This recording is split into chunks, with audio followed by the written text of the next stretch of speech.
അസ്സലാമലൈക്കും. എല്ലാവർക്കും സുഖമല്ലേ? അപ്പം ഞാൻ ഇന്ന് കുഞ്ഞാൻ്റെയും ജെസ്സിൻ്റെയും വീഡിയോ കണ്ടു കേട്ടോ. അപ്പം ഇങ്ങനെ ലൈവിൽ വന്നതാണ്. അപ്പോൾ ഇനി ഇതിനെപ്പറ്റി പല കമൻറ്റുകളൊക്കെ ഇടും, അതിലൊന്നും എനിക്ക് കുഴപ്പമില്ല. ഞാൻ എപ്പോഴും സത്യസന്ധത പുലർത്തുന്ന ആളാണ്. പല കമൻറ്റുകളോ അല്ലെങ്കിൽ ഇപ്പോൾ പല ഇതിനും വരും, അവിടേക്കൊന്നും ഞാൻ നോക്കലില്ല. പക്ഷേ നിങ്ങളോട് എല്ലാവരോടും പറയാനുള്ളത്, ജെസ്സിയും കുഞ്ഞാനും ചെയ്തത് സത്യസന്ധത ഇല്ലതാണ് അവർ ചെയ്തത്. അതിന് അവർക്കൊരു ബിഗ് സല്യൂട്ട് കൊടുക്കണം. എന്താ വെച്ചാൽ, നമ്മൾ മരിച്ചിട്ട് ആണുങ്ങൾ ഇരിക്കുമ്പോൾ, പെണ്ണുങ്ങൾ മരിച്ചിട്ട് ആണുങ്ങൾ ഇരിക്കുമ്പോൾ ഓലെ ഉള്ളിൻ്റെ ഉള്ളിൽ തീരാ ദുഃഖങ്ങളുണ്ടാവും. ഓലൊരു ഒറ്റപ്പെട്ട ജീവിതാകാരം ഓൽക്ക് ഓലെ വിഷമങ്ങളും ദുഃഖങ്ങളൊന്നും ഓല ആരോടും പറയില്ല. പിന്നെ ഇപ്പോൾ തിരുമ്പി തരി, തേച്ച് തരി, അതെടുക്കി ഇതെടുക്കി, വെള്ളം തരി എന്നൊക്കെ പറയണമെങ്കിൽ മരുക്കളോ മക്കളോ പെൺകുട്ടികളോ ഒക്കെ ഉണ്ടെങ്കിലും അതിനൊരു അതിരുണ്ട്. മക്കളെ നിങ്ങളെല്ലാവരും അത് മനസ്സിലാക്കണം. അതിനൊക്കെ ഒരു അതിരുണ്ട്.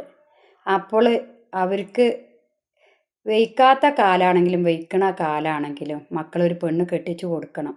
അത് ഇനി എൻ്റെ ഭർത്താവാണെങ്കിലും ശരി, പെണ്ണ് കെട്ടിച്ചു കൊടുക്കണം. അതാണ് എനിക്ക് എല്ലാവരോടും ഉള്ളത്, സമൂഹത്തിനോട് പറയല്ലേ. ചിലപ്പോൾ ഉപ്പാക്ക് പണിക്ക് പോകാൻ വെയിച്ചു എന്ന് വരൂല. അപ്പോൾ ആ ഉപ്പനെ പിന്നെന്താ രണ്ടാമത് കെട്ടിക്കൊടുന്ന ഉമ്മനെയൊക്കെ നല്ലോണം മക്കളും നോക്കണം.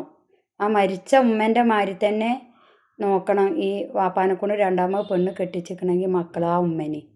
അപ്പോൾ ആ ഉമ്മനെ ആ വാപ്പാനെ സ്നേഹിച്ചുമ്പോൾ ആ സ്നേഹം നമുക്ക് തിരികെ കിട്ടും. നമ്മൾ ചെല്ലുമ്പോൾ കയറി ഇരിക്കും, മക്കളെ ഒരു ഗ്ലാസ് വെള്ളം തരാമെന്നൊക്കെ പറയാൻ നമുക്ക് ആളുണ്ടാവും.